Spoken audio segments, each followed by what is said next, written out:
Hi, YouTubers.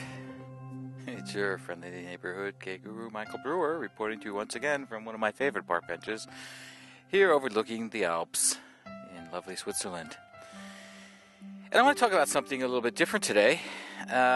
Recently, I have reconnected with a person from high school back in Bayport, Long Island, New York, 1970s.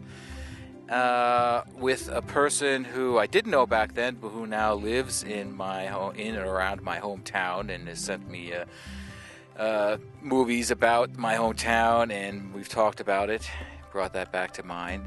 And also more recently, someone from I knew from back at Cal Arts in the 80s, with art school, and it's really made me think about the past and brought back a lot of memories. I've been dreaming about both places and people, and it's brought up this whole idea of making amends and regrets. For example, in the 12-step program of Alcoholics Anonymous and other addiction programs, they have this step called making amends, which means if you've wronged people in the past, part of the process of their process of healing is to go back and make amends with the people who you feel you've wronged in your life. And I'm not so sure if that's something you can do or it's even advisable to do. I suppose if you've really done real harm in your life, perhaps it would help you clear your conscience. Abraham-Hicks would probably say that it may not be the best thing to do because it brings you all back to you, that unhappy time, that abuse that you did, the mind space you were at. I don't know, be that as it may. But I have to look back at my own past, and while I don't think I was a really abusive or evil person, I have regrets. I mean, what are regrets? That means I wish I had done something differently. Had I known then what I know now, I would have definitely acted differently, and there are definitely people along the way, back in both those times in high school and in Cal Arts and other times in my life, who I probably hurt. I grew up in a rather dysfunctional family. My childhood left me scarred. It was a long journey for me to find the sense of peace and ease in relationships and ability to open my heart and love and accept love and to give love and to love people unconditionally that I hope I found now, at least a lot better. And so if I had it to do over again, yeah, sure, I would do it again.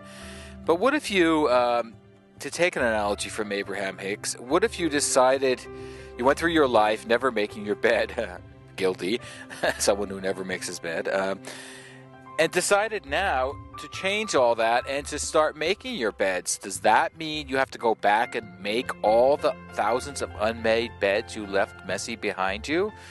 I don't think so. I think it's more productive. Well, it's probably not even possible, but it's also more productive to focus on the beds you've got now.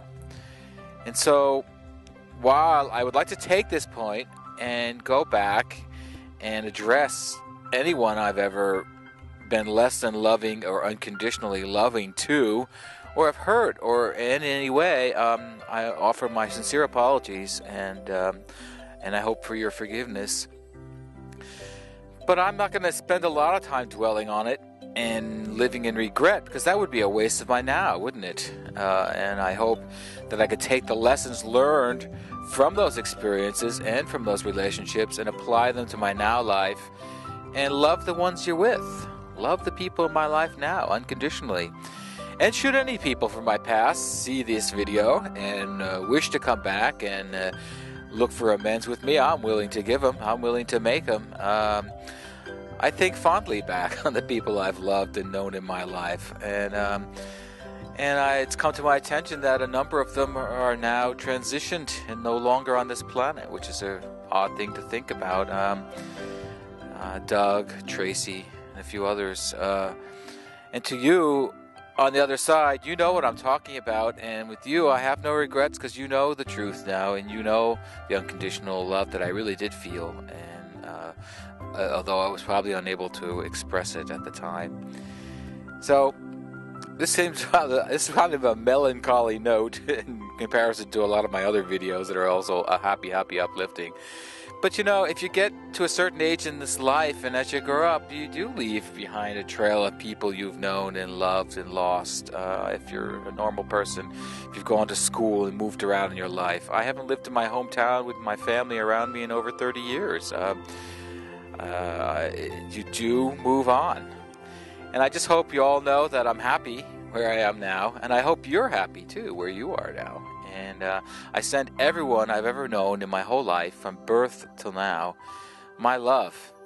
And also my apologies for anything I've done that's been less than loving. And I wish you all well. Signing off.